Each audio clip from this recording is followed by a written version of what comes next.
Rain poured against the diner windows like 1,000 tiny tears that refused to stop falling. Inside, the dim yellow lights reflected off chrome tables and half-empty ketchup bottles. It was the kind of place where no one stayed long, where loneliness clung to every seat like a silent ghost. And in that corner booth, near the window streaked with rain, sat a man who had forgotten what warmth felt like. Daniel Turner, 38, had been coming to this diner for 3 months, every night at exactly 7. He'd order the same thing: black coffee, scrambled eggs, and toast. He didn't eat because he was hungry.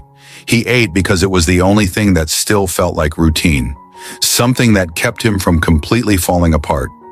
His wedding ring was gone, his apartment was half empty, and his heart, well, that was buried somewhere under the rubble of loss he didn't know how to escape from. His wife, Claire, had passed away in a car accident last winter, and since that night, Daniel's world had dimmed to gray. He'd stopped believing in fate, in kindness, even in people. Every smile felt rehearsed, every kindness temporary. He sat in silence, listening to the clinking plates, the distant hum of an old jukebox, and the sound of rain that reminded him too much of the night everything ended.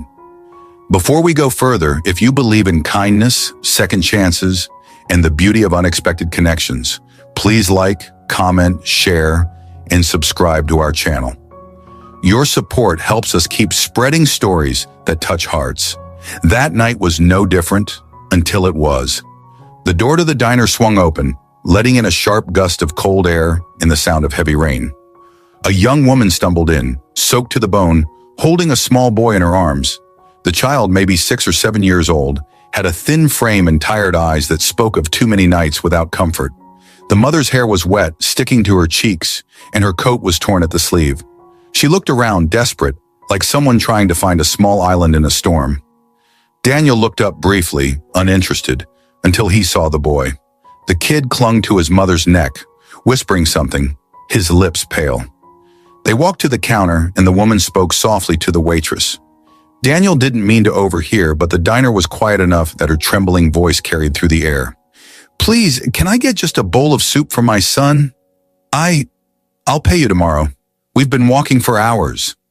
The waitress, a woman who had seen all kinds of stories in this diner, frowned apologetically. "I'm sorry, ma'am. I can't give food on credit.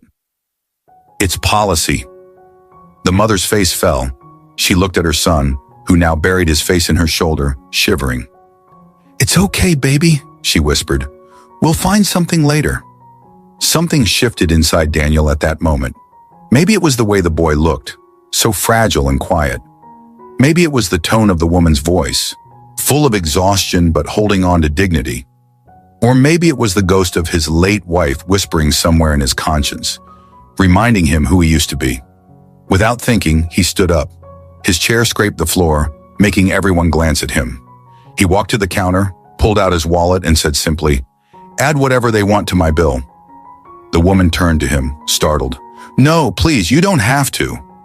He met her eyes for the first time. They were tired, but not defeated. "It's fine," he said, "and sit down." "He's hungry." Her lips trembled as she nodded, and the waitress gestured to a nearby booth.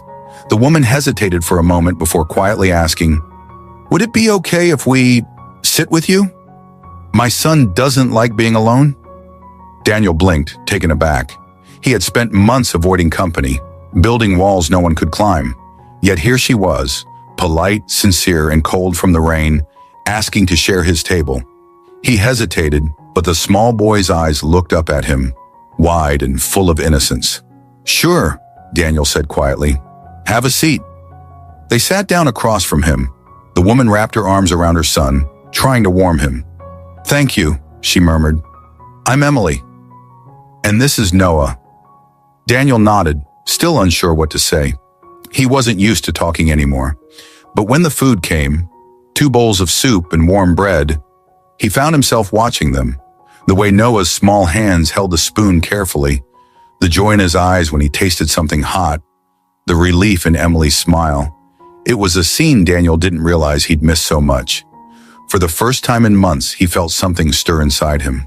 Not just pity, but life. Emily explained between quiet sips that she and her son had been evicted from their apartment after she lost her job. They'd been staying at a shelter, but it was overcrowded. Tonight, she had nowhere else to go.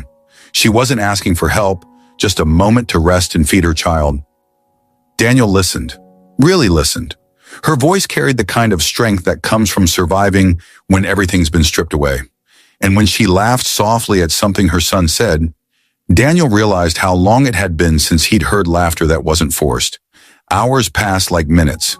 The rain outside slowed and the diner grew quiet. Noah, full and warm, fell asleep with his head in his mother's lap. Emily's eyes softened as she looked at him. "He's all I have," she whispered, "and every day I'm scared I'll fail him." Daniel's chest tightened. He remembered saying almost the same words to his wife before their daughter was born, before the accident that took both of them. For a moment, the pain returned like a wave, but instead of drowning in it, he looked at Emily and said gently, "You're not failing him. You're here. You're fighting. That's what matters." Emily looked at him, her eyes glistening. "You sound like someone who's lost a lot too." He gave a small, sad smile. "Yeah," he said quietly. "I guess I have." When they finally stood to leave, Emily reached into her pocket and tried to hand him a crumpled $5 bill. "It's not much," she said, "but I'll pay you back the rest soon." Daniel shook his head. "You don't owe me anything. Just take care of him." She hesitated, then reached out and squeezed his hand. "You have no idea how much this means." "Thank you." He nodded, but after they left, he sat for a long time, staring at the empty seats across from him. The diner felt different now, warmer somehow. He didn't expect to see them again, but fate had other plans. The next morning, as Daniel left for work, he saw Emily and Noah sitting outside a small library across the street. She was reading to him from an old children's book. He stopped. Something told him not to just walk away, so he crossed the street. "Hey," he said softly. "You two doing okay?" Emily looked up, surprised, then smiled faintly. "We're fine. We just needed somewhere dry to wait." Daniel hesitated before asking, "Have you found somewhere to stay?" She shook her head. "Not yet. The shelter said maybe next week." He thought for a long moment. Then, without planning to, he said, "I've got a spare room. It's not much, but it's warm. You can stay until you find something." Emily's eyes widened. "We couldn't possibly." "It's fine," Daniel said. "No strings. Just a safe place." She looked at him for a long moment before nodding, tears welling up. "Thank you." Over the next few weeks, something remarkable happened. Daniel's house, once silent and cold, began to fill with life again. Noah's laughter echoed through the halls. Emily cooked breakfast every morning, insisting it was her way of saying thank you. And slowly, piece by piece, Daniel began to feel like himself again. He told her about Claire, how he'd lost her, how he'd stopped living after she was gone. Emily listened, her eyes full of empathy. She told him about her struggles, her dreams of becoming a nurse, and how she'd been too scared to hope anymore. Together, they found healing in small moments: the smell of pancakes, the sound of a child's laughter, the quiet comfort of shared loss. Months later, one evening, Daniel came home to find Noah sitting at the dining table, drawing with crayons. The picture showed 3 people holding hands under a bright sun. "That's you, me, and Mommy," Noah said proudly. "We're a family now." Daniel's throat tightened. He looked at Emily, who stood by the stove, smiling shyly. Something inside him, something long buried, came alive again. That night, as they all sat together eating dinner, Daniel realized that sometimes the people meant to heal us arrive when we least expect them. On a rainy night in a quiet diner, when all we wanted was to eat alone. If this story touched your heart, please like, share, and subscribe. Your engagement helps us continue creating stories that remind the world that kindness still exists.